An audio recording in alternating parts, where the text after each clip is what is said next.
Welcome into the Your Illini Nation pregame show. I'm Marlee, Wierda, joined by Werner from Illini Inquirer, and we are here live in Charlottesville, Virginia, overlooking Scott Stadium. It is a beautiful day here in Charlottesville as we get ready for an early kickoff. Illinois taking on Virginia at 10 o'clock Central Time, where I imagine most of you guys are watching from, so thanks for setting your alarms and getting up early for this one. Jeremy, how you doing?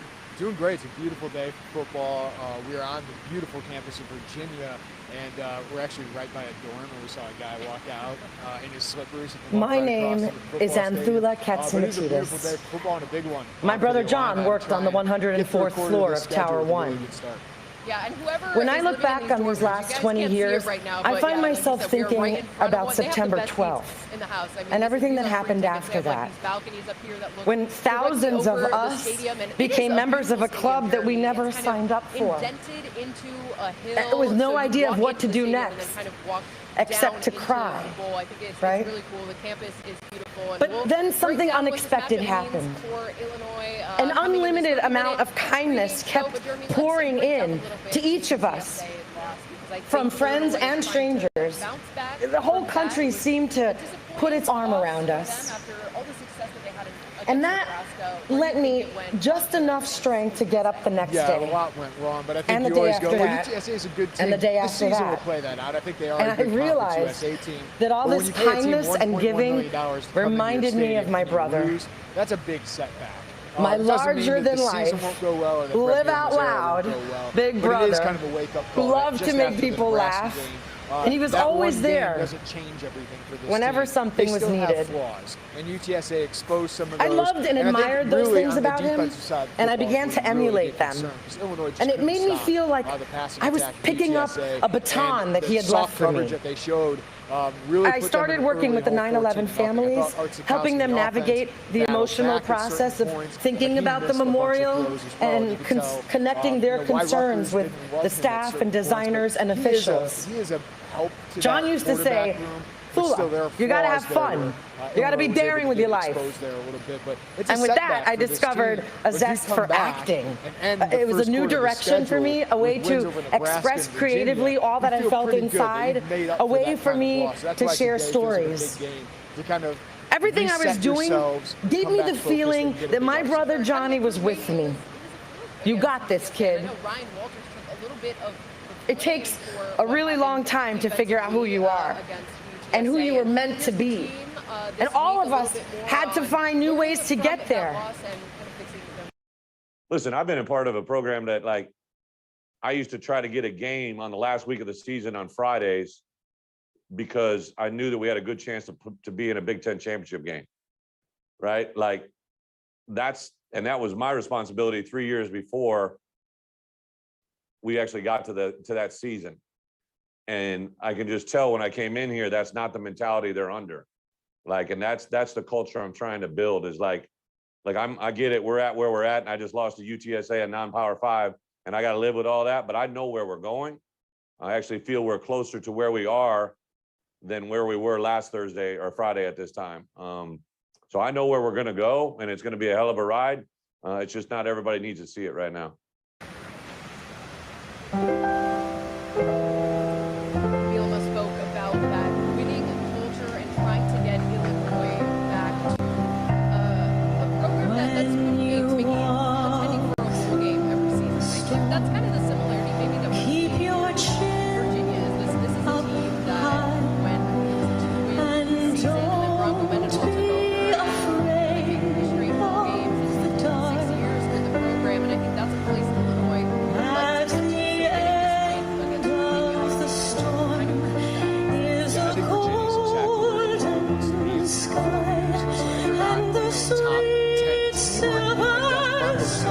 Took over a program that had been to 1 bowl in 8 seasons before he got there. It was kind of a Utah guy who's from Utah, coached at BYU, had a lot of success there. He was always kind of on the West Coast. And then he comes over here to Virginia across the country and just instilled the culture and slowly built this program up until it's one of the top ag programs in the ACC. It doesn't get a lot of love. It's that highly academic university that hasn't had a lot of sustained football success.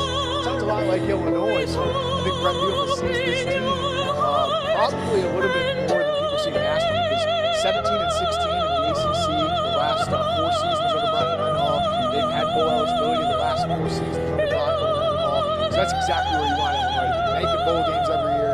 And every once in a while, like Virginia did, they made the ACC title game. They lost to Clemson, of course, but they made that game. How much would Illinois in 3 or 4 years will be playing Ohio State in the Big Ten championship game with the Blues? That would be a huge step forward. So 2 orange and blue teams, kind of similar backgrounds, similar histories. I do think you look across, and that's the hard part for Illinois, though. Brett Bielema can't change everything in a couple weeks or a couple months. They're taking on a program that has a winning culture now, and just has that foundation set in place. Yeah, and I think that's why it's such a big opportunity for pull the upset. I know they're not favored in this one, so what a chance to do it here on the road. Their first road game of the season, the first one in the Brett Bielema era. And Jeremy, when I think about it, it's the first game where they're really going to have a crowd rooting against them for the first time in a while. I mean, you think back to the first game that they played last season against Wisconsin, that would have been a crazy place to start the season, knowing that what that stadium means. But to go a whole year of fans, Illinois fans, crowd, Jason Christopher DeFazio, David A. Yeah, I think of a guy like John Luke, who's never Jennifer played in front of, I mean, sometimes on Monique the road you Effie get like Jesus, right? Like that was Wierda about it. DeJesus. Now you actually have tens of Emmy thousands of fans Lapina, rooting against you. And Brett Bielema Donald said earlier this week, we're Arthur probably going to face some Della adversity Peña. at some point. How do you respond to Zucchino that? Maria Last de week, la you got to Torre, give the credit of battling Vito back. They won Joseph the DeLeo, So there's enough Danielle experience on this Andelli, roster, though. that Marlee, they've been- Andrea Della Bella, they've been against those Joseph A. 10,000 Della Michigan, Pietra, that's where the Palmina experience has to Delegati, come into play. Colleen Leadership has to come into play. I think Ann it's more about execution. Joseph For this DeLuca, team. I think that's where they Manuel Del Valle Jr., Francis Albert And I don't think this DiMartini, Illinois team is Anthony talented Demos, enough to play Martin not a DeMeo, clean game. Francis Deming, and let's break this down a Carol little bit. Keys Dennis, Dive deeper into Kevin the game. Dennis, Thomas Francis Dennis Sr., Jean C. De Palma, Jose Nicolas De Pena, Robert John Deraney, Michael Durienzo, David Paul DeRubio, Jamal Legas DeSantis, Christian Yeah, I Louis don't know, to be honest with you, DeSimone, because Brett Bielema told us last Edward week D. Chase Simone Brown would be III, able to play, and he Andrew didn't end up J. playing. Desperado, So Brandon Peters is here. Michael He set Jude out to be the D'Esposito, quarterback. We'll see. I mean, Cindy it would make Ann sense, 'cause Duell, Brandon Peters wasn't Melanie cleared for contact Louise with the DeVere, shoulder injury, Jerry shoulder DeVito, injury. And so at Robert least P. earlier this week, DeVitt we didn't know Jr. if he was cleared for and my contact brother, right then. So it makes Peter sense if Burton Archie Kowski's Hansen, taking first team reps my for him to sister-in-law, go. I think it Sue makes sense Kim for Illinois to Hansen, get Brandon Peters as healthy as and my possible for niece, the brunt of Christine Big Lee Ten Hansen. play. So Art is showing We that miss he can be you. competitive with him We love you with the more than you'll defensive ever play as know. well. He did And miss thank you throws, for though. being our Brandon Peters guardian did win the angels. job handily. So there's a part of And me my that is uncle, like, FDNY hey, Battalion Brandon Chief Peters Warrior started Joseph today. Palmer. You get surprised. 20 years Because and we Brett don't Peters receive does like any to less. surprise You and you. Antoine are He does like to angels. surprise We're other truly teams, too so good if for he this lies world, and to we're us a lucky little to bit have in the you. league, we've seen that before. So I respect Kowski. That's what he said, so we'll take him for his word. But I think Brandon Peters won this job handily, and we did see some warts from Art last week. He missed a wide-open deuce span down the field. He missed Isaiah Dennis Williams Lawrence on a potential touchdown Devlin, throw late in the fourth quarter. Gerard So those are the throws P. you got to make, Dewan. and you got to have from your starter. But they Sula like his Manali, vocal leadership. They like Kasamali, his toughness Danani. so far. We just got to be a little Michael bit more accurate. Lewis But I don't know how big of a difference D'Agostino. there is between the two.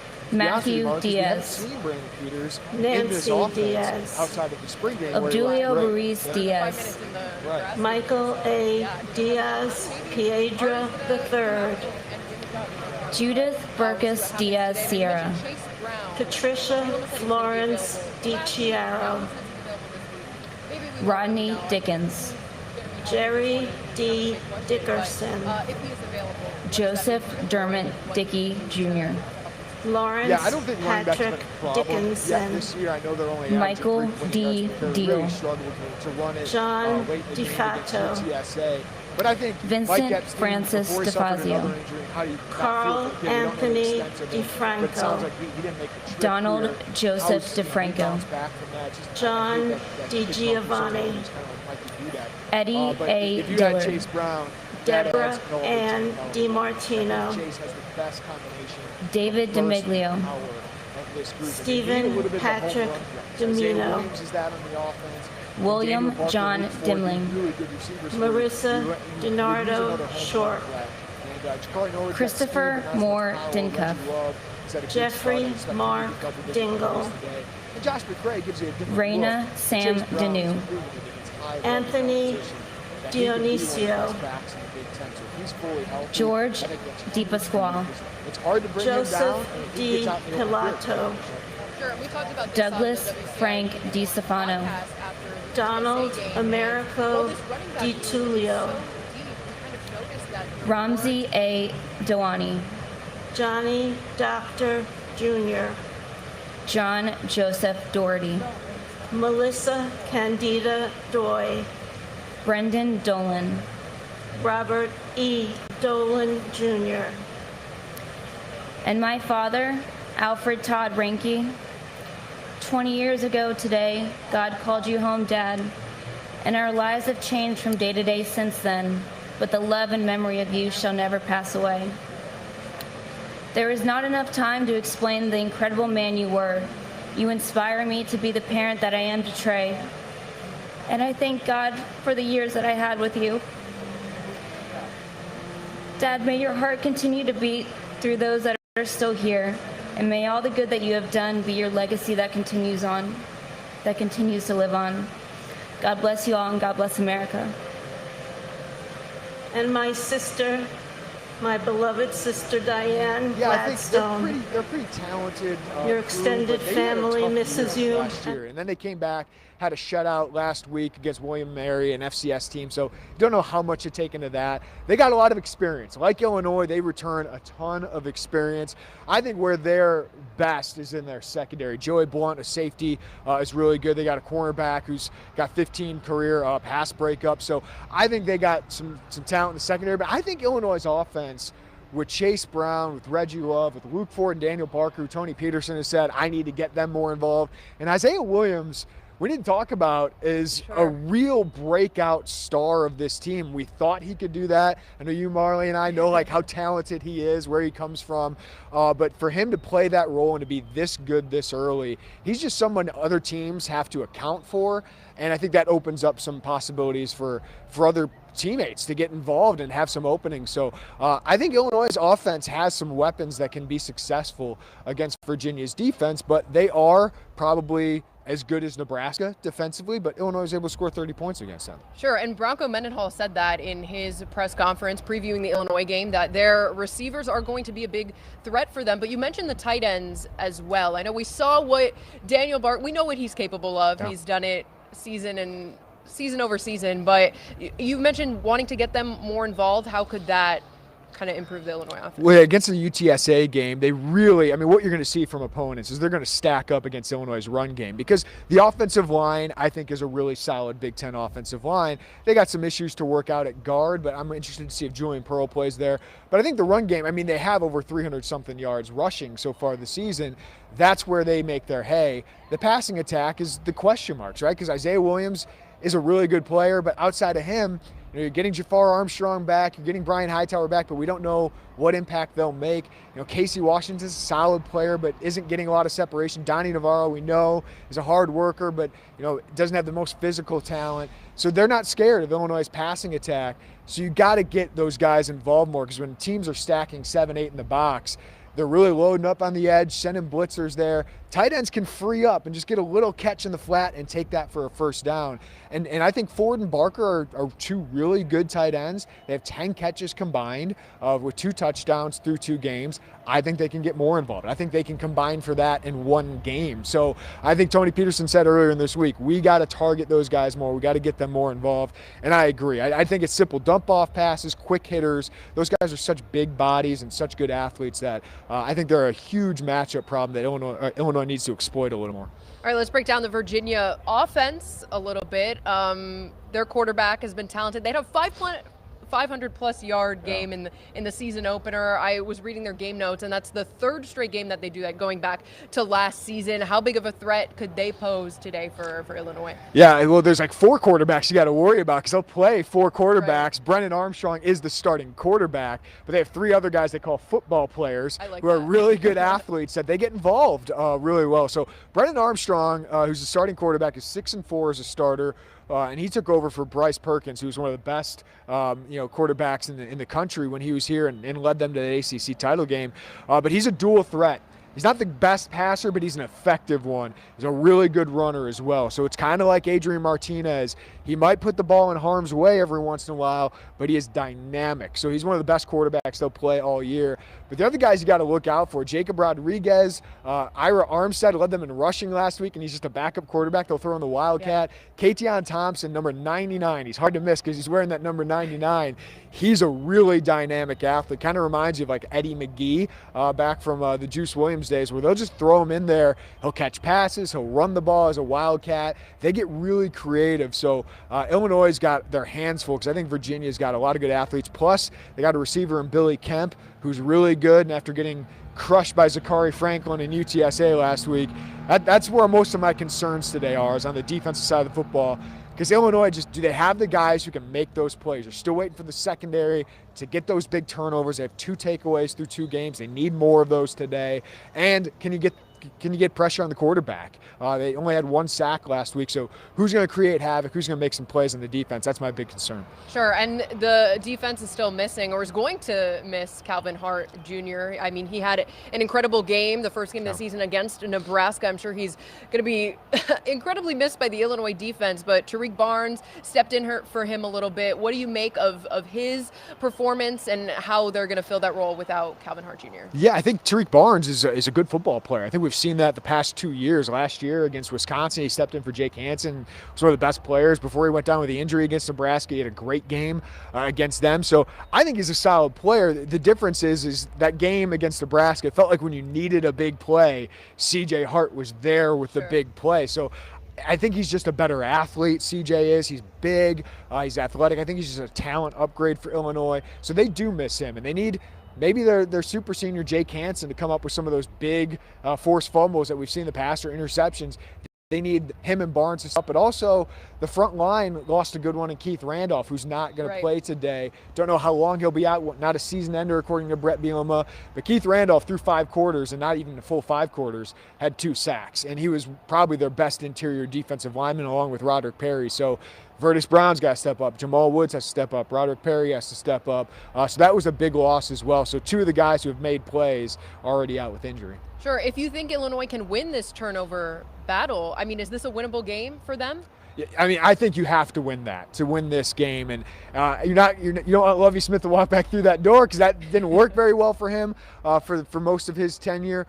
But they did win the turnover battle a lot, and that gave them a chance. I think to win a road game against a team that probably is more talented than you, probably or is just a better, more proven football team, I think you have to win the turnover battle, and that takes case on both sides. Art Sikowski was really lucky not to turn the ball over last week, because there was a couple of throws that should have been picked, but also the defense. Like, Devin Witherspoon's gotten his hand on 6 passes. You got to intercept one of those this week. I mean, he's been really good this season, but you got to get an interception, and you got to get some pressure on the quarterback, and that includes coverage has to allow them to get there, but also the pass rush has to help the coverage maybe get a pick as well. Sure. We were talking a little bit about Lovie Ball, and it just reminded me that Rod Smith, former offensive coordinator for Illinois, is now an offensive analyst here at Virginia.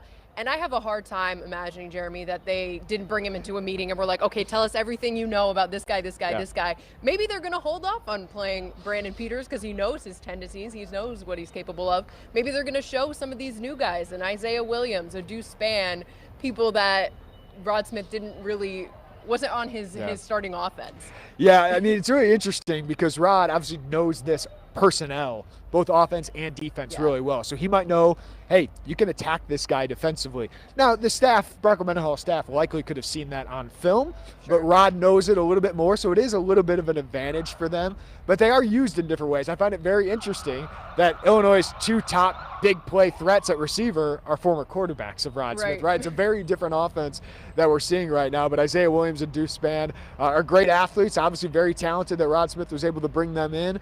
But yeah, he gives them a little bit of a knowledge of what this roster is, because most of these guys Rod Smith saw at Illinois, and I would imagine Bronco Mendenhall used all that knowledge he could. Sure, a little interesting connection there. And Illinois spoke a little bit this week about what they're expecting from this Virginia team and what they're expecting playing their first game. There's a lot of guys that have some special skills. You can tell Bronco's done a really nice job, obviously, to be in a 5th year of the program that he took over. You can tell this is a program that's definitely done all the right things to get to where they are. I think they have a great set of receivers. They've got an athletic quarterback, so containing the edge and keeping them inside the pocket, I think that's something that we can do. Yeah, very veteran. They're kind of different in what they do. Number 29, he really directs their defense. He's a great football player. We got great players. Number 6, obviously a Buckus Award. Watch those guys. So a lot of good players. We're excited to go in there and compete with those guys, and it's going to be great. Playing on the road, so it's awesome. All right, we got about 2 minutes left here, Jeremy, on the pregame show. Any final thoughts and final predictions for this one? Yeah, I think Illinois is going to give a competitive game. I think the UTSA game, Nebraska game, I think what we're going to see is a lot of this. So if you're going to ride a roller coaster this year and say Illinois is awful after a loss or they're great after a win, I think you're going to be, swinging emotions all year. I think there's going to be a lot of close games. I think Illinois is going to keep this one close. I think they're going to play some disciplined football, but I just think Virginia's got some more playmakers. So I picked Virginia to win this one, 31-23. I think Illinois has to win the turnover battle. And I think Tony Peterson has to get aggressive early. They were down 9-2 to Nebraska. They were down 14-0 to UTSA. And he was really conservative with Art Sikowski early in that game. I don't think they can afford to do that. That is risky if you air it out a little bit early on. But I just think they're going to load up. Virginia's going to load up against the run, and they're going to have to trust their quarterback to make some plays. So I don't think you can get down 14-0 against Virginia and win this game. So I think you got to start quick and win the turnover battle, which are 2 keys everyone says before every game. But I think when you're on the road against a better program, those things have to happen. Especially an early touchdown, I think, would do wonders in Illinois' favor. I got to agree with you, Jeremy. I know I always like to root for the underdog. I picked Illinois against Nebraska, and I picked UTSA against She's 2-0. I'm 0-2 this year. So. But hey, maybe third time's a charm. We'll both get this one. Yeah, I'm going to pick Virginia, probably by a touchdown. I think Illinois will keep it close. I think they'll keep it competitive, and I would like to see an interesting game. I would like to see it come down to maybe a fourth quarter. One team needs to score a touchdown in the fourth quarter to tie it up, something like that. I'm just a fan of the game, as I like to say. So yeah, something fun.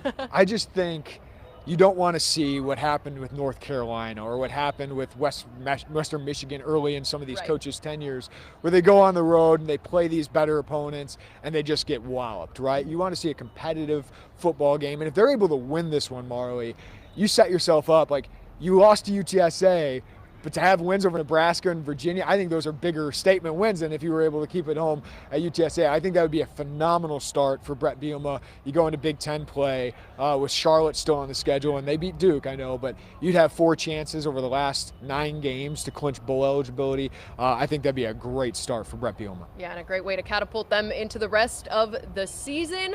We'll have more coming tonight at 6 and 10 on WCIA. Highlights and a report from me here in Charlottesville, and we'll also be streaming Brett Bielema's post-game press conference live on our digital channel, so wherever you're watching right now, be sure to tune in.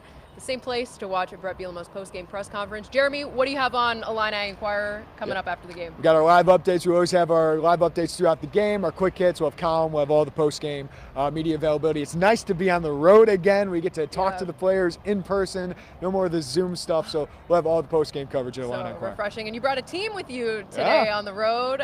Joey Wagner here with Jeremy as well, joining the Illini Inquirer team. As always, Jeremy, thank you so much. Again, more of his content you can find on IlliniInquirer.com. I'm Marlee Wierda, and that's going to do it for the Your Illini Nation pregame show. Again, it's a 10 o'clock Central Time kickoff. You can watch on ACC Network, 11 o'clock Eastern Time for us over here. For Jeremy, I'm Marlee. Have a great day.